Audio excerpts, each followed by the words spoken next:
rodillas y adorarle, ¿verdad? Ahora, suponga que Jesús le diga, ¿qué es lo que quisiera saber? ¿Qué le preguntaría usted al Señor Jesús? ¿Sabe qué es lo que yo le preguntaría? Señor, ¿qué quieres que haga? Ahora, un episodio así sucedió literalmente. El Señor Jesús se le apareció a un hombre llamado Saulo, y Saulo hizo esa pregunta.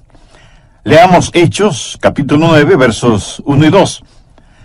Saulo, respirando aún amenazas y muerte contra los discípulos del Señor, vino al sumo sacerdote y le pidió cartas para las sinagogas de Damasco, a fin de que si hallase algunos hombres o mujeres de este camino, los trajese presos a Jerusalén. En simple español eso significa que él tenía autorización para perseguir a los cristianos, ponerlos en la cárcel y llevarlos a Jerusalén para que sean enjuiciados. En su viaje, estando cerca de Damasco, una luz intensa que venía desde el cielo los rodeó. Saulo se cayó de su caballo, y estando en tierra, oyó una voz que le decía, Saulo, Saulo, ¿por qué me persigues? Él dijo, ¿quién eres, Señor? Y él le dijo, yo soy Jesús a quien tú persigues. Dura cosa te es dar coces contra el aguijón. Él, temblando y temeroso, dijo, Señor, ¿qué quieres que yo haga? Y el Señor le dijo, levántate y entra en la ciudad, y se te dirá lo que debes hacer. Las dos grandes preguntas que todos debemos hacer alguna vez son, primera, ¿quién eres, Señor? Y segunda, Señor, ¿qué quieres que haga? Esas son dos extraordinarias preguntas. Y el apóstol Pablo invirtió el resto de su vida encontrando las respuestas a esas preguntas. ¿Quién es Jesús? ¿Y qué es lo que Jesús quería que él hiciera? Leí acerca de un joven marinero que hizo su primer viaje a bordo de un destructor, cruzando el océano. El entrenamiento de este joven marinero era impecable, por lo que le asignaron la tarea de sacar ese buque de guerra del muelle y llevarlo de regreso a los Estados Unidos. Era la primera vez que le habían asignado un trabajo tan importante y él quería hacerlo bien. Era un joven marinero muy inteligente, así que en un momento la cubierta del buque se llenó de actividad. El joven da órdenes por aquí y órdenes por allá, y todo se movía con la precisión de un reloj suizo. Y a pesar de lo difícil que es la maniobra de sacar del muelle un buque tan grande, lo hicieron muy bien y en un tiempo récord. De pronto le dijeron al joven marinero que tenía un mensaje del capitán. Y le pareció extraño, porque era un mensaje impreso. Pero lo leyó, y esto es lo que decía el mensaje. Joven, ha realizado un excelente trabajo. Lo ha hecho velozmente, todo de acuerdo a las normas y reglamentos. Pero hay una regla no escrita que no tomó en cuenta. La próxima vez que saque un buque del muelle, asegúrese de que el capitán está a bordo. Este joven marinero hizo todo muy bien, pero dejó al capitán en tierra. Quiero decirle, mi amigo, que no importa cuán inteligentes sean sus planes o cuán capaz sea usted, antes de navegar hacia algún lado, asegúrese de que el capitán esté a bordo. Asegúrese de saber cuál es la voluntad de Dios. Ahora, ¿cómo saber la voluntad de Dios? Busque Jeremías 10, verso 23. Ni del hombre que camina es el ordenar sus pasos. De la vida de Saulo, quien más tarde fue el apóstol Pablo, podemos aprender por lo menos 3 cosas, y oro que el Espíritu Santo de Dios las grabe en su corazón. Primero, una guía es prometida. ¿Y qué bendición es esta? Dios ha prometido guiar. Mire Hechos 9, la parte final del verso 6. Y el Señor le dijo, levántate y entra en la ciudad, y se te dirá lo que debes hacer. No creo que Jesús pudo haberle dado una mejor promesa que esta. Y usted dirá, pastor, eso es lo que el Señor le dijo a Saulo, pero no me lo ha dicho a mí. Déjeme darle algunos versículos. Efesios 2:10. Porque somos hechura suya, creados en Cristo Jesús para buenas obras, las cuales Dios preparó de antemano para que anduviésemos en ellas. ¿Qué es lo que esto significa? Que Dios tiene un plan para su vida. Salmo 37:23. Por Jehová son ordenados los pasos del hombre, y él aprueba su camino. Salmo 32:8. Te haré entender y te enseñaré el camino en que debes andar. Sobre ti fijaré mis ojos. ¿No es esa una hermosa promesa? Y ahora Isaías 58:11. Jehová te pastoreará siempre. Proverbios 3, versos 5 y 6. Fíate de Jehová de todo tu corazón, y él enderezará tus veredas. Mi amigo, la voluntad de Dios viene a nosotros de tres formas. Primero, viene como su voluntad soberana. La voluntad soberana de Dios siempre se realiza. Nadie puede cambiarla ni detenerla. Dios es Dios y realiza lo que desea hacer, porque no hay nadie que pueda oponerse a su voluntad. La voluntad de Dios es misteriosa, es desconocida. Ni usted ni yo podemos conocerla. Solamente Dios la conoce. Deuteronomio 29:29 dice: las cosas secretas pertenecen a Jehová nuestro Dios, mas las reveladas son para nosotros y para nuestros hijos para siempre. Las cosas secretas pertenecen a Dios. Usted será una persona mucho más feliz si renuncia a ser Dios y deja que Dios sea Dios. Hay ciertas cosas que usted nunca entenderá, sino hasta cuando llegue al cielo, si es que es salvo.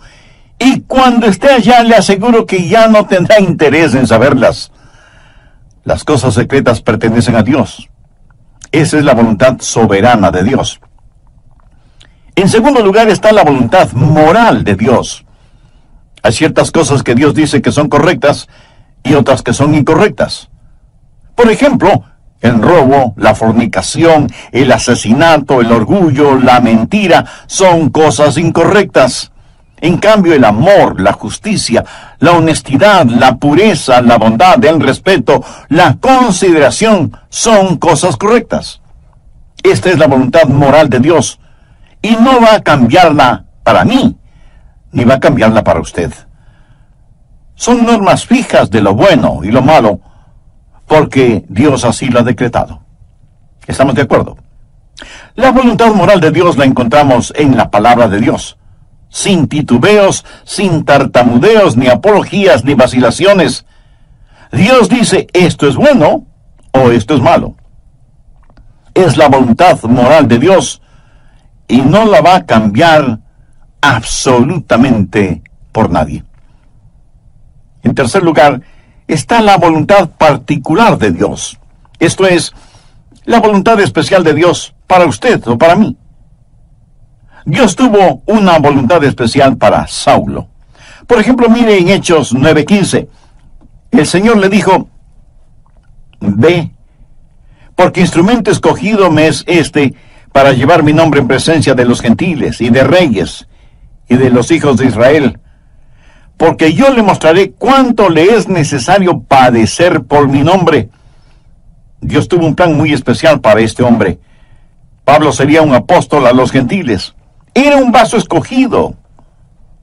Verá, eso es muy importante para mí.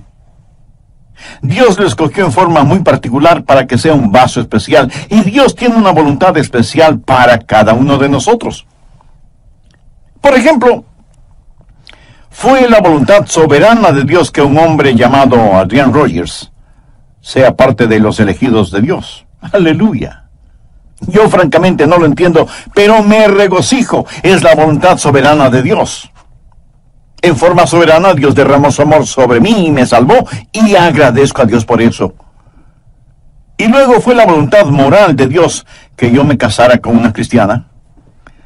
La Biblia dice que no debemos unirnos en yugo desigual con los incrédulos.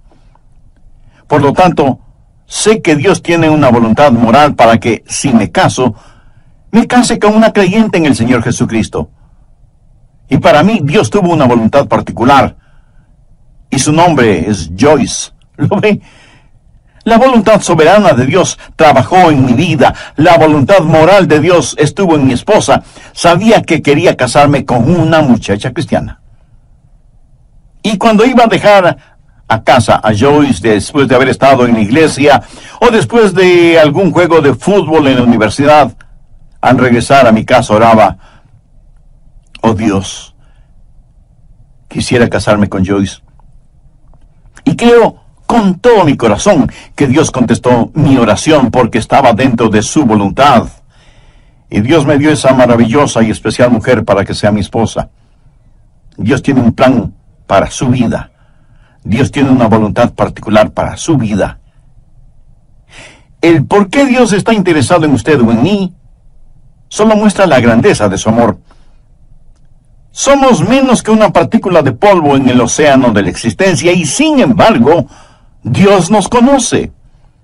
Él sabe nuestras idas y venidas, sabe cuando nos sentamos y cuando nos ponemos de pie. Aún los cabellos de nuestra cabeza están contados. Y Dios no solo que nos ama, sino que también cuida de nosotros. Un niño comenzó a orar el Padre Nuestro y dijo: Padre nuestro que estás en los cielos. ¿Cómo es que sabes mi nombre? Se imagina, Él sabe nuestro nombre. De entre los billones de seres humanos que existen y que son preciosos para Él, Dios sabe el nombre de cada uno de sus hijos. La voluntad de Dios está prometida. Guía y liderazgo es su promesa. ¿La tiene usted? Dios ha prometido guiarle, pero sabe que hay 6 errores o mitos acerca de la voluntad de Dios. Espero y oro que podamos desterrarlos de nuestras mentes para siempre. Son mitos que necesitan ser destruidos. Primero, que Dios le dará un mapa para su vida. Y eso no es cierto. No lo hará. No se lo dio al apóstol Pablo entonces y no se lo dará a usted ahora. La voluntad de Dios para usted no es un mapa, es una relación. Cuando Él guió al pueblo de Israel por el desierto, ¿cómo lo guió? ¿Le dio algún mapa? No. Pero les dio las columnas de fuego y nubes para que las siguieran y para que el pueblo se mantuviera relacionado con Él. A muchos nos gustaría tener un mapa y decir: vamos a ir a este lugar y luego iremos a este otro lugar y más tarde aquí y más tarde allá. Pero Dios es el que quiere hacer eso y me alegro de que sea así, aún para mantener la parte romántica del asunto. De otra manera, todo carecería de emoción y hasta de sentido de reverencia y temor, si supiéramos lo que el mañana tiene para nosotros. Cuando estudiaba en la universidad, un día otro joven que se estaba preparando para ir al pastorado se sentó junto a mí y me dijo: Adrián, ¿sabes lo que hice la semana pasada? Le dije que no lo sabía. Y él prosiguió: estuve en Memphis, en Tennessee, y fui a ver al Dr. Lee. De paso, debo decir que el Dr. Lee fue con toda seguridad el más grande, cordial, santo y elocuente ministro que yo haya conocido. Así que ese joven y neófito teólogo, al decirme que estuvo para verse con el Dr. Lee, me dejó poco menos que asombrado. Y pensé: ¿cómo logró entrar? ¿Y cómo el Dr. Lee pudo perder el tiempo con un joven imberbe como él? Yo pensaba todo eso y al mismo tiempo me decía: ¿cómo me hubiera gustado a mí hacer lo mismo? Hubiera sido como decir: estuve en Washington y fui a ver un ratito al presidente de los Estados Unidos. Así que, picada mi curiosidad, le dije: a ver, cuéntame, ¿cómo lo lograste? Me dijo que llegó hasta la oficina de la secretaria y le preguntó si podía ver al Dr. Lee. Ella me dijo que sí, pero solo por unos pocos minutos. Él entró en la oficina del Dr. Lee, conversaron brevemente sobre varias cosas y finalmente el Dr. Lee oró con y por el joven estudiante. Y eso fue muy interesante para mí. Y traté de imaginarme toda la escena. Los años pasaron y en la voluntad de Dios llegué a ser el pastor de esa misma iglesia. Tuve la misma oficina que tuvo el doctor Lee. Un día mi secretaria me llamó por el intercomunicador y me dijo: el doctor Lee está aquí y quiere saber si puede conversar con usted unos minutos. Por supuesto, hágalo pasar inmediatamente. Y sin querer, vino a mi memoria el episodio de mi joven amigo universitario que años atrás, estando de paso por Memphis, fue recibido en forma cordial e inmediata por el doctor Lee. La voluntad de Dios no es un mapa, es una relación personal. Segundo, quítese de la cabeza la idea de que Dios es una especie de aguafiestas espiritual. Que si usted hace la voluntad de Dios, ese es el final de su gozo, de su alegría. Hay mucha gente que no quiere saber la voluntad de Dios por temor de lo que podrían encontrar. Dicen: si le digo a Dios que quiero hacer su voluntad, ¿quién sabe a dónde me mandará? Muchos de ustedes seguramente son padres. Suponga que un día su joven hijo de 14 o 15 años viene y le dice: papá, estoy convencido que eres un hombre bueno, piadoso y sabio. Quiero saber qué es lo que quieres que haga. Haré cualquier cosa que tú quieras que haga. ¿Qué haría usted? Creo que usted primero se quedaría como una estatua con la boca abierta. No daría crédito a lo que está escuchando de boca de su hijo. Segundo, como un sonámbulo, iría donde está su esposa y le preguntaría: ¿escuchaste lo que nuestro hijo dijo? Pues veamos qué podemos pedirle que haga para hacerle la vida miserable. Se va a arrepentir de haber dicho lo que dijo. ¿Qué es lo peor que podríamos pedirle que haga? Amigo, no tenga temor de la voluntad de Dios. La voluntad de Dios es lo que usted quisiera para usted mismo, si tuviera el suficiente sentido común para desearla. Amigo, ¿entendió esa frase? La voluntad de Dios es lo que usted quisiera para usted mismo, si tuviera el sentido suficiente común para desearla. ¿Busca usted diaria y diligentemente la voluntad de Dios para su vida? Si usted no conoce al Señor Jesucristo como su Salvador y Señor en forma personal, de ninguna manera buscará la voluntad de Dios. ¿No quisiera este mismo momento buscar a Dios y conocer su voluntad? Le invito a que diga la siguiente sencilla oración conmigo. Querido Dios, reconozco que por estar viviendo de acuerdo a mi voluntad, he vivido en pecado y en rebelión contra ti. Intelectualmente sé que Cristo murió por mis pecados para perdonarme y salvarme. Pero ahora, convencidamente, acepto a Cristo como mi Salvador y mi Señor. Señor Jesús, ven a morar en mi corazón. Tome el control total de mi vida. Hazme la clase de persona que tú quieres que sea. Y ayúdame a nunca avergonzarme de ti, independientemente de las circunstancias o de las consecuencias. Pensar que Dios habla solo a cierta categoría de personas, o que Dios revela su voluntad solo a pastores o misioneros, o a la gente que trabaja en la iglesia, o cosas por el estilo. Pero que Dios no tiene una voluntad para personas comunes y corrientes. Dios tiene una voluntad para cada vida.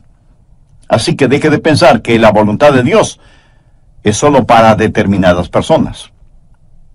Cuarto, cuando Dios le muestra su voluntad para su vida, pudiera ser que tenga o no alguna dramática experiencia, como la del apóstol Pablo en el camino a Damasco.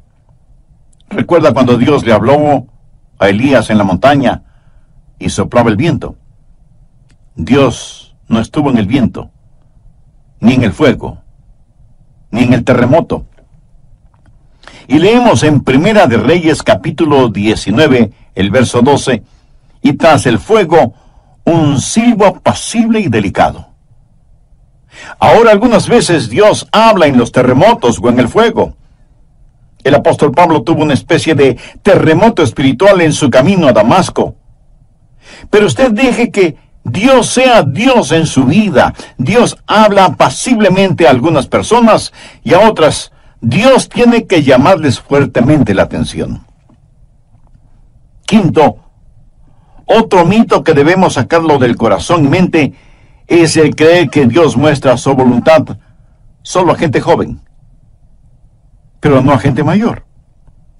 Siempre les estamos diciendo a los jóvenes que deben buscar la voluntad de Dios para sus vidas. Escuche, quiero decirle que usted, sea que tenga 9 años de edad o 90 años de edad, usted debe buscar la voluntad de Dios para su vida.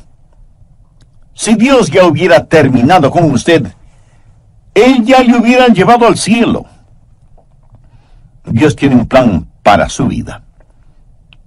Sexto, el último mito que necesitamos destruir es el que dice que de alguna manera Dios oculta o esconde su voluntad de nosotros. Pensemos nuevamente en el joven que está frente a su padre, quien le dice: hijo, hay algo que quiero que hagas, y si lo haces, te daré una buena recompensa. Pero si no lo haces, te llevaré a tu cuarto y aplicaré la vara de la disciplina donde termina tu espalda. Y el hijo responde: bueno, papá, ya que lo explicas de esa manera, ¿qué es lo que quieres que haga? Y el padre le responde: pues no te lo voy a decir. Tú debes descubrirlo. Pregunto, ¿qué clase de padre haría una cosa así? Dios no esconde su voluntad de nosotros. Todos los versículos que hemos visto dicen que Dios quiere revelar su voluntad, que Dios quiere mostrarnos su voluntad. La voluntad de Dios no es una especie de tesoro de piratas, escondido quién sabe dónde. Segundo, la guía es provisional. Hay ciertas provisiones que están en juego antes de que usted conozca la guía de Dios. Por ejemplo, en primer lugar, debe haber disponibilidad. Miremos nuevamente Hechos 9:6. Él, temblando y temeroso, dijo: Señor, ¿qué quieres que yo haga? Ahora, eso presupone que él quiere hacer lo que Dios quiere que él haga.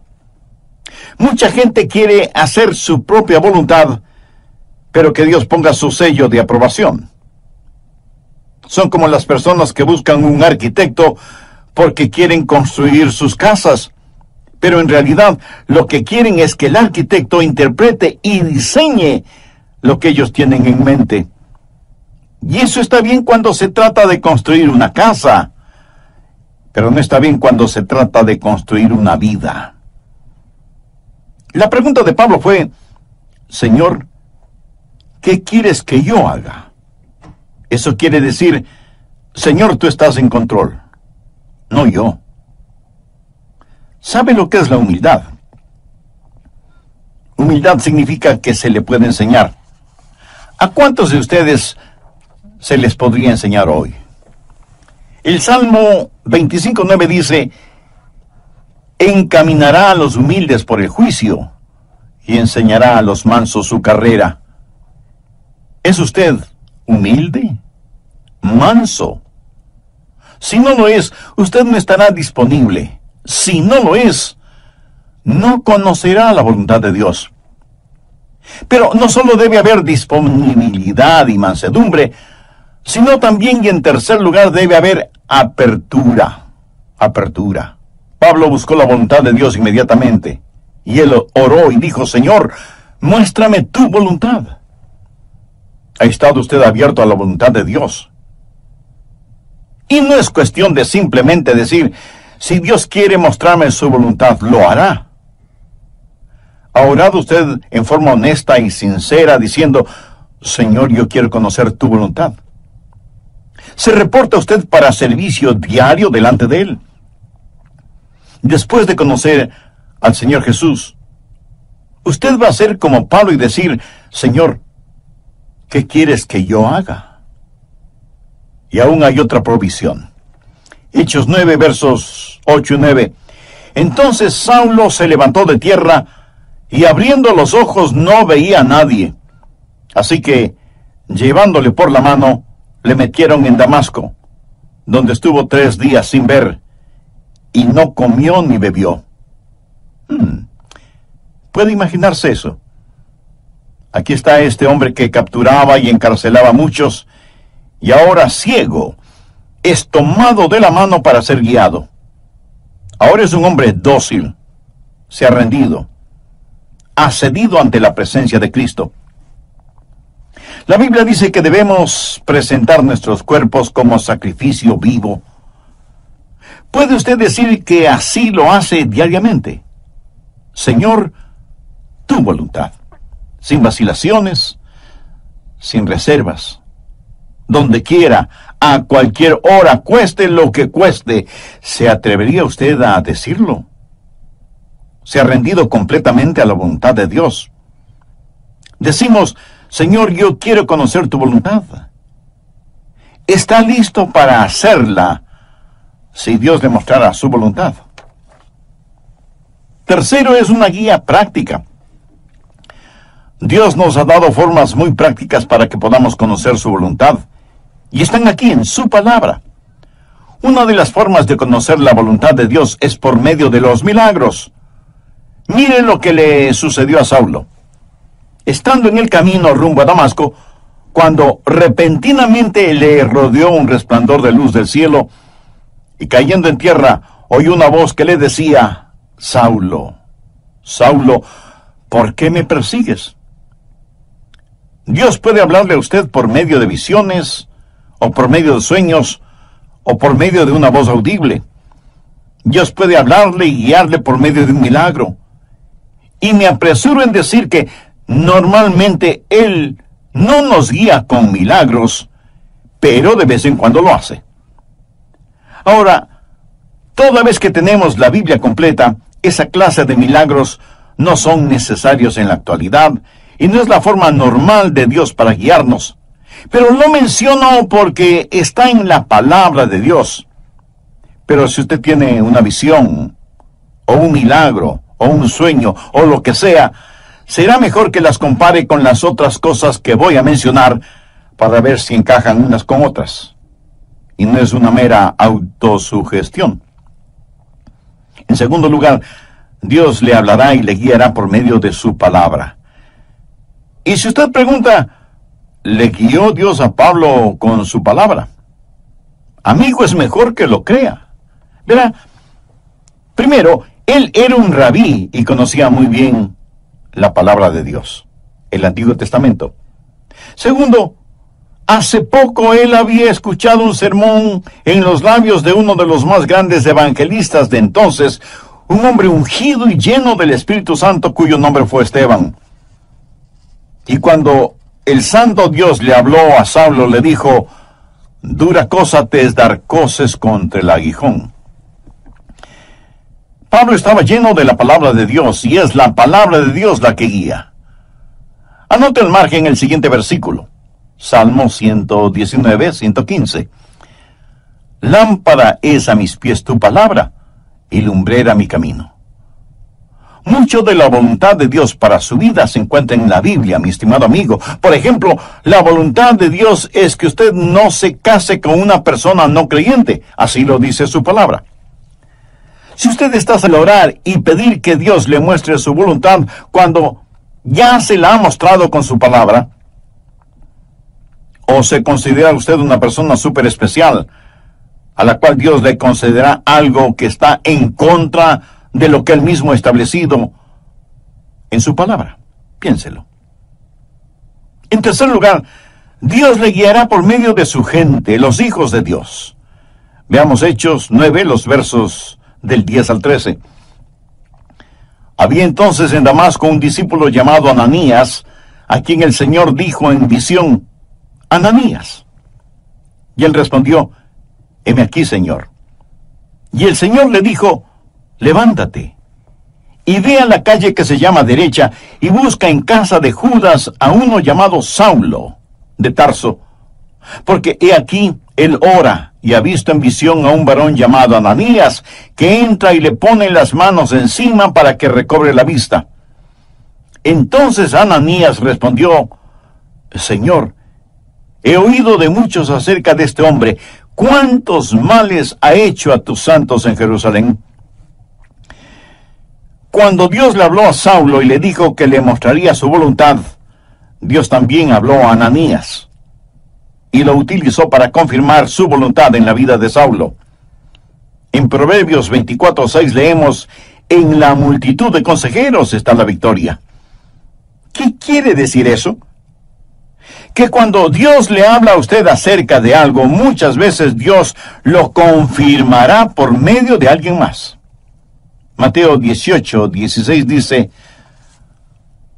toma aún contigo a uno o dos, para que en boca de 2 o 3 testigos conste toda palabra. No sea ni orgulloso ni arrogante pensando que usted no necesita el consejo de otras personas. Otra manera en que Dios confirma su voluntad para usted es por medio del Espíritu Santo. Hechos 9:17 dice: fue entonces Ananías y entró en la casa, y poniendo sobre él las manos dijo: hermano Saulo, el Señor Jesús, que se te apareció en el camino por donde venías, me ha enviado para que recibas la vista y seas lleno del Espíritu Santo. Y desde ese momento el Espíritu de Dios estuvo guiando a Saulo, quien más tarde escribió a los romanos: porque todos los que son guiados por el Espíritu de Dios, estos son hijos de Dios. Y en Gálatas 5:18, Pablo dice: pero si sois guiados por el Espíritu, no estáis bajo la ley. El Espíritu de Dios le guiará. Déjeme decirle cómo el Espíritu Santo le guiará. Si alguna vez ve a alguna persona con convulsiones, seguramente está controlada por el diablo. Dios no grita y Dios no empuja. Dios susurra y guía. Él guía a sus ovejas. No las está llevando al matadero, las lleva a pastos verdes. Y es mejor que usted sea sensible para escuchar al Espíritu Santo y reconocer la voz de Dios. Finalmente, usted puede conocer la voluntad de Dios por la sabiduría de Dios. Él le guiará con absoluta sabiduría. Note lo que dice Hechos 9:20 al referirse a Saulo. Enseguida predicaba Cristo en las sinagogas, diciendo que este era el Hijo de Dios. Este hombre, Saulo, comenzó a predicar de inmediato. Y todos los que le oían estaban atónitos y decían: ¿no es este el que asolaba en Jerusalén a los que invocaban este nombre? Y a eso vino acá, para llevarlos presos ante los principales sacerdotes. Pero Saulo mucho más se esforzaba y confundía a los judíos que moraban en Damasco, demostrando que Jesús era el Cristo. Ahora, ¿de dónde tuvo esa sabiduría? Dios le dio sabiduría sobrenatural. Santiago 1:5 dice: y si alguno de vosotros tiene falta de sabiduría, pídala a Dios, el cual da a todos abundantemente y sin reproche, y le será dada. ¿Sabe lo que es la sabiduría? Sabiduría es ver la vida desde el punto de vista de Dios. Cuando usted ora y tiene el Espíritu de Dios y la palabra de Dios en usted, empieza a tener sabiduría. El conocimiento viene cuando observamos las cosas a nuestro alrededor. La sabiduría viene cuando miramos hacia arriba, a Dios. La sabiduría tampoco es tener unas lagrimitas en las pestañas y un calorcito en el corazón. Sabiduría es tener una mente fija en Dios, llena de la palabra de Dios y guiada por el Espíritu Santo de Dios. ¿Qué es lo que dice Santiago? Que si pedimos a Dios que nos dé sabiduría, Él nos la dará y seremos guiados por la providencia de Dios. En el capítulo 9 de los Hechos, encontramos que ciertas personas decidieron que Saulo era una verdadera molestia y que debían destruirlo. Pero el complot llegó a oídos de Saulo y los discípulos le ayudaron a escapar, bajándole por el muro en una canasta. ¿Se acuerda de ese relato? Pero, ¿cómo supo él que querían matarle? Bien, en la providencia de Dios, Esas acechanzas llegaron al conocimiento de Saulo y pudo escapar. La providencia de Dios. Dios abre puertas y Dios cierra puertas. Y lo que usted podría considerar casualidad es el plan de Dios y la forma en que Dios nos guía en este mundo. Y muchas veces no lo vemos como la providencia de Dios, sino hasta muchos años después. Amigo, no tenga temor de la voluntad de Dios. La voluntad de Dios no lo llevará donde el poder de Dios no pueda sustentarlo. Y la voluntad de Dios es absolutamente lo mejor para usted, para su cónyuge, para sus hijos. Ahora escúcheme muy atentamente. La forma de conocer la voluntad de Dios para el resto de su vida es hacer la voluntad de Dios ahora. Es muy difícil el pilotear un barco que no se mueve. Verá, la forma de entender la parte de la Biblia que no entiende es obedeciendo lo que sí entiende. La manera de saber acerca del futuro es obedeciendo a Dios ahora en el presente. Y si usted tiene interés en poseer la voluntad de Dios para su vida, le diré lo que